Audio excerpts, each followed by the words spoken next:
ولی رحمانی مرحوم کا آسان ازدحال امت اسلامیہ کا بہت بڑا سانحہ و حادثہ ہے۔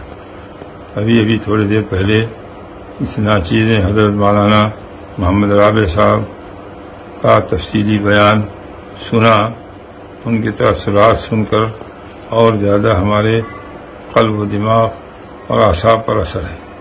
اس لیے اس ناچیز سے بھی حضرت مولانا ولی رحمانی رحمۃ اللہ علیہ کا غیر معمولی تعلق تھا۔ ابھی 3 ہی روز پہلے ہماری ان کی گفتگو ہوئی تھی۔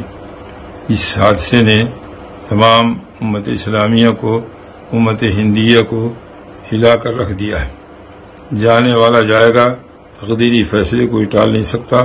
اللہ تبارک و تعالیٰ کی طرف سے ہر ایک کے جانے کے وقت مقرر ہے، لیکن بعض لوگوں کے انتقال کا اثر نہ صرف ایک فرد پر، ایک جماعت پر، ایک خاندان پر پڑتا بلکہ پوری ملت پر پڑتا ہے۔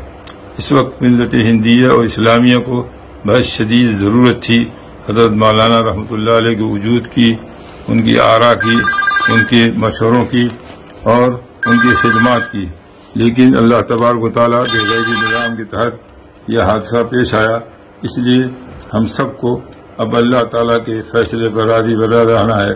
مولانا کا اعزاء و اقارب کو، مسلم پرسلاح کے ممبران کو اور صدر کو اور تمام مسلمانوں کو میں خود اپنے سے کہہ رہا، ہم سب کا یہ ہے کہ ہم لوگ صبر سے کام لیں اور حضرت مولانا کے لیے اشال ثواب اہتمام سے کیا جائے۔ اب اس سے زیادہ میں کیا کہہ سکتا ہوں؟ میری طبیعت بھی بہت ہی متاثر ہے اور کس طرح سے اس کی تعبیر کروں سمجھ نہیں آتا ہے۔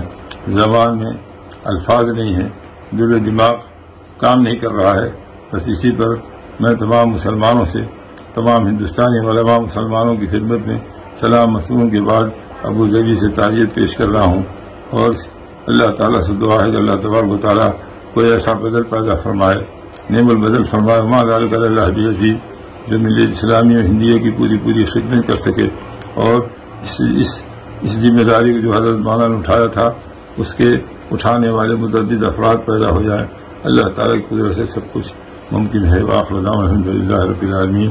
ڈاکٹر تقی الدین ندوی، معتمد تعلیم دارالندوۃ علماء، ابو ظبی سے یہ میں اپنے تاثرات بیان کرتا ہوں۔